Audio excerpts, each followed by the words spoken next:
आज जो लोग ये कह रहे हैं कि अजमेर शरीफ की दरगाह के नीचे हिंदू मंदिर हो ही नहीं सकता, ये बेकार का विवाद है, तो उन्हें आज हम कुछ तस्वीरें दिखाना चाहते हैं। ये तस्वीरें अजमेर के 2.5 दिन के झोंपड़े की हैं, जो अजमेर शरीफ की दरगाह से सिर्फ 1 किलोमीटर दूर है।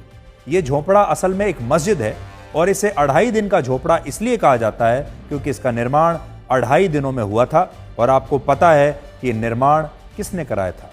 इस मस्जिद का निर्माण भी मोहम्मद गौरी और कुतुबुद्दीन ऐबक ने ही कराया था। इतिहासकार बताते हैं कि जब तराइन की दूसरी लड़ाई में पृथ्वीराज चौहान को हराकर मोहम्मद गौरी अजमेर आया, तब उसने एक इलाके से गुजरते हुए वहां एक जैन मंदिर को देखा और इसके बाद उसने कुतुबुद्दीन ऐबक को आदेश दिया कि इस मंदिर को तत्काल मस्जिद बना दिया जाए। और इसी के बाद कुतुबुद्दीन ऐबक ने 2.5 दिन में इस मंदिर के अवशेषों से इस मंदिर को तोड़कर इसे मस्जिद में तब्दील कर दिया। और आज भी इस मस्जिद के ढांचे में स्वास्तिक चिन्ह को देखा जा सकता है। जब यह जैन मंदिर एक मस्जिद बना, तब अजमेर शरीफ की दरगाह नहीं बनी थी तब तक, और उस समय ख्वाजा मोइनुद्दीन चिश्ती जिंदा थे। इससे यह पता चलता है कि जब दरगाह बनने से पहले ही हिंदू और जैन मंदिरों को तोड़कर मस्जिदें बनाई गईं, तो यह भी संभव है कि बाद में दरगाह बनाने के लिए भी किसी हिंदू मंदिर को ही तोड़ा गया हो, या जिस स्थान पर ख्वाजा मोइनुद्दीन चिश्ती की दरगाह बनी वहां पहले ही कोई मंदिर तोड़ा जा चुका हो।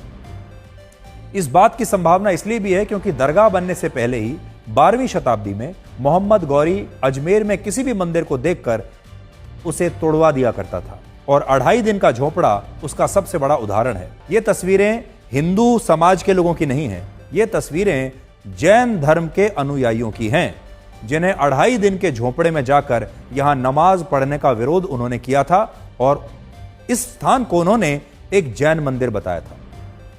लेकिन हमारे देश में जैन धर्म के लोगों की कोई बात ही नहीं करता, जबकि जैन धर्म के लोग भी इस देश में अल्पसंख्यक हैं, और इन्हें आप असली अल्पसंख्यक भी कह सकते हैं। भारत में 15% मुसलमानों को हर कोई अल्पसंख्यक मानता है और हर कोई उन्हें खतरे में मानता है, और हमें इसमें कोई आपत्ति नहीं है कि वो अल्पसंख्यक हैं।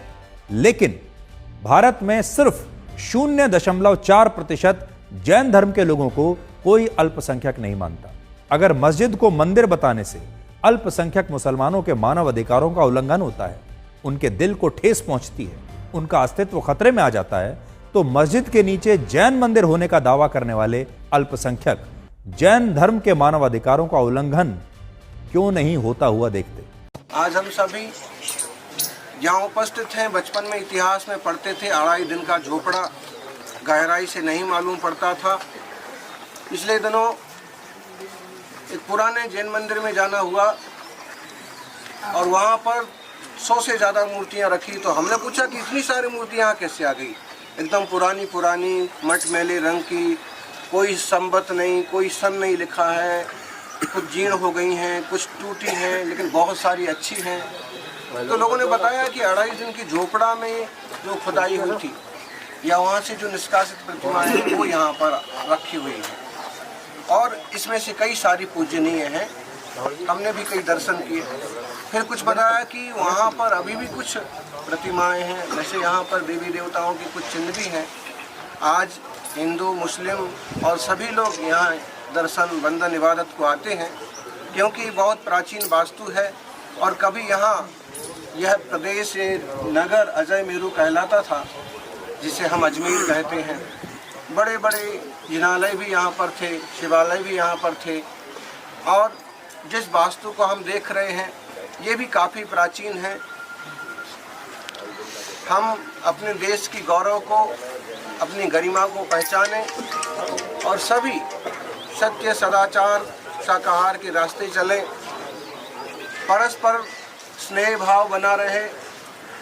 अगर कोई पूजा के स्थान है और आज सभी लोग जा रहे हैं तो सभी भले जाएं, लेकिन एक दूसरे का सम्मान और एक दूसरे की भावनाओं का सत्कार बना रहना चाहिए, क्योंकि भगवान ने सबके कल्याण की बात कही है, भ्रातृभाव, आपसी प्रेम की बात कही है। महावीर कहते हैं जियो और जीने दो, और रामचरितमानस में कहा है परहित सरिस धर्म नहीं भाई। ऐसे में हम सबसे पहले देश को रखें, देश के बाद धर्म और समाज जैसी चीज़ें हैं। एक बात समझ लें कि धर्म लड़ना नहीं सिखाते हैं, फिर भी जो पुरातत्व है, जो स्थितियां हैं, वो सबके सामने हैं और इन चीज़ों को हमें समझना चाहिए। और जिनकी जो वास्तु है, जिनकी जो चीज़ें हैं, वो उनके अधिकार में होना चाहिए। और अगर हमारी सबकी वर्षों से धारणा बनी है कि हम भी पूजा करेंगे, हम भी इबादत करेंगे, तो करें, लेकिन उसमें फिर इस टाइप का माहौल ना बने, एक एकाधिकार की चेष्टा ना बने। अपन इस सब चीज़ की सावधानी रखें। धर्म प्रेम से रहना सिखाता है, दया और अहिंसा सिखाता है, रहम और इंसानियत सिखाता है। उस रास्ते से हम सबको चलना चाहिए। पूरे देश और दुनिया में अमन हो, इस तरह का उपक्रम हमारा होना चाहिए। जब हम एक दूसरे की चीज़ पर अधिकार करने की कोशिश करते हैं या सही तथ्यों को नहीं मानते हैं, तो आपस में मनमुटाव पैदा होता है। हमें थोड़ी मृदुता के साथ, नरम दिली के साथ इन बातों को समझ करके आगे बढ़ना है। आज समाज में विभिन्न वर्ग हैं, सबकी अपनी कुछ मान्यताएं और धारणाएं हैं। हम उनकी मान्यताओं और धारणाओं को नकार नहीं सकते, क्योंकि उनकी भी वह वर्षों की सोच है। देवी देवताओं की पूजा है, पेड़ पौधों की रक्षा है, जलवायु की सुरक्षा है और आपस में परस्पर सहयोग और इंसानियत का दावा। ये सारी महत्वपूर्ण चीज़ें हैं और ये जिंदा रहना चाहिए। आज 2.5 दिन के इस झोपड़े में आकर के ऐसे तो नहीं लगा कि जैसे हम झोपड़े में आए हैं। यहाँ तो कभी आलीशान वास्तु रहा है, महल रहा है, मंदिर रहा है। आज मस्जिद का रूप दिख रहा है और खंभों पर कुछ प्राचीन चिन्ह दिख रहे हैं।